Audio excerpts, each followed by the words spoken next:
Well, I was born in Toronto. I've been born and brought up over here, but my family's from an Indian background. So a lot of my life had to do with, I guess, a mix of Canadian culture as well as at home the Indian side of things. So I grew up knowing my culture, knowing my language, and knowing the religion of my parents very well.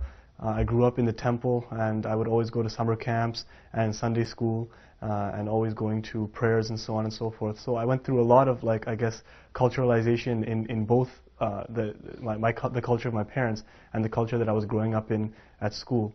I went to high school over here. I was a pretty studious person, but I also had my fun on the side, and I was really into music. I used to play guitar. I played for 11 years, and so that was my life, I guess, before.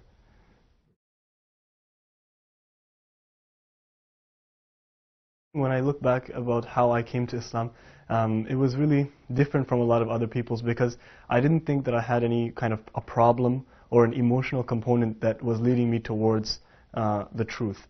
Since I was young, I just didn't feel right in the religion of my parents, although I had been brought up in it, and actually at one point in time I was a very ardent defender of it. And I was almost staunch, you could say. But that staunchness was like a shell. You know, it was very hollow. And it was only because I was trying to defend myself in a place where I guess people would attack that faith a lot for different aspects. And I just never got down with the idea of the many gods or the idol worship. It just didn't fit right with me. As well, there were like numerous different explanations which weren't sitting well in terms of science. And I wasn't satisfied that the truth was there, although there were many good teachings. And I have to clarify that values and beliefs I found were in every religion. And after I left the religion of my parents when I was just starting into my teenage years, I came across the Bible and Christianity, and I read the Bible, and it was beautiful because I came across this idea of one God. In the Old Testament, I came across this idea of one God, and that just like it held me. And the way that this God was so benevolent, and at the same time, it was like the might of God that really, really attracted me towards this, and the concept of prophets, the concept of prophethood, where the men who give you the message are not divine in themselves, and this is the Old Testament that I'm talking about, and that really, really attracted me towards that, and my search kept on going from there. I went into the New Testament, read that, and again, I was really happy with the values that I had found, and I had fallen in love with the character of Jesus, but at the same time, I just couldn't accept it into my heart. It didn't fit for me. And that's when I started to kind of cast off all religion, and I became atheist for a point in time. But after a while, I couldn't force atheism upon myself because I knew in my heart, and just from the logic around me, that this whole creation was created by some awesome being, and that's what led me to go to any spiritual buzz I could find, whether it's a Buddhist circle or a Catholic church or a Sikh temple, or even sometimes a Hindu prayer with my parents. The only religion I never actually bothered to look into was Islam. Like, my parents are from India and from a Muslim city in India. So we always grew up knowing about Islam, although not the beliefs itself, but the lifestyle of a Muslim, the Islamic culture. And the thing is, we always had a lot of misconceptions that were going around. And so whenever I grew up in Islam, it was always centered around certain misconceptions, like misconceptions such as terrorism or the rights of women. These were always issues that always held me back from wanting to even look into the religion. And a lot of my friends in high school, actually some of my best friends in high school, were Muslims, although they weren't practicing at that time. And I never got the message of Islam through their actions because we were doing the same things.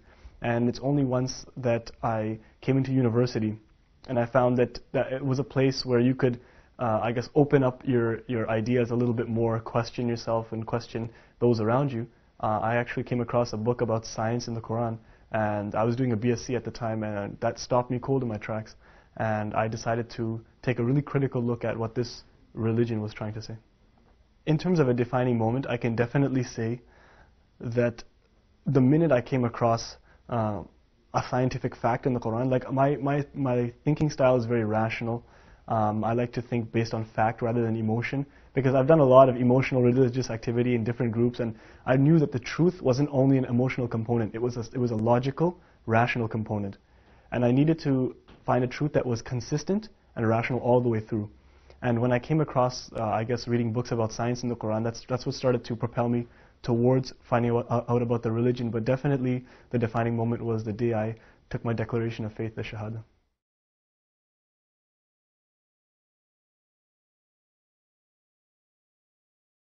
Well, after I became Muslim, of course, I told my parents very shortly after, and everyone around me, and they started to pick up on it a little bit because I started growing my beard and stuff like that.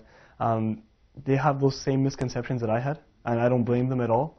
Actually, it's an ignorance, and it's an innocent ignorance, where they had those misconceptions, and nobody had explained to them or reached out to them as to what the truth of Islam and the beauty of Islam really was. So when my family reacted slightly negatively towards me, I knew it was just their emotional reaction, and it was them not understanding that I had become a better person and why I'd made this change. When I became a Muslim, there was no real support network or a social web to kind of guide the new Muslims into their religion, and there wasn't a big machine to propagate the truth about the religion. And this is where I think my personal contribution can come, where I'm also trying to learn about the religion every day. And while I do that, I would like also to teach others and make the transition as easy as possible, as well to let people understand that when they become Muslims, they don't lose their identity. They're still who they are. They still have their interests and their likes and their dislikes. And I would like to make it easy for their families to let them know that that person is still them, that's still their son or their daughter or their brother and their sister, and that the only thing that's changed is their outlook. They've just come in touch with a greater reality. I think the biggest thing that Islam has done for me, first of all, is to give me a satisfaction in my heart that I understand why I'm here and why this universe was created. So I feel at sync with nature itself around me. I feel in sync with every human being and all of nature, even inanimate, animate objects. It's beautiful. It's a beautiful feeling to wake up every morning, to think about God, and to have your mind blown every morning at the miracles that He's given to us as well. I think that I've developed a respect for every single human being, animal, you name it. It's just taught me that Islam is a system of rights in many ways, and I've learned to respect my parents more, respect my neighbors more, respect people from other faiths and other cultures more, and I think that that kind of respect is needed, especially in a world today where we have to heal a lot of wounds from the past.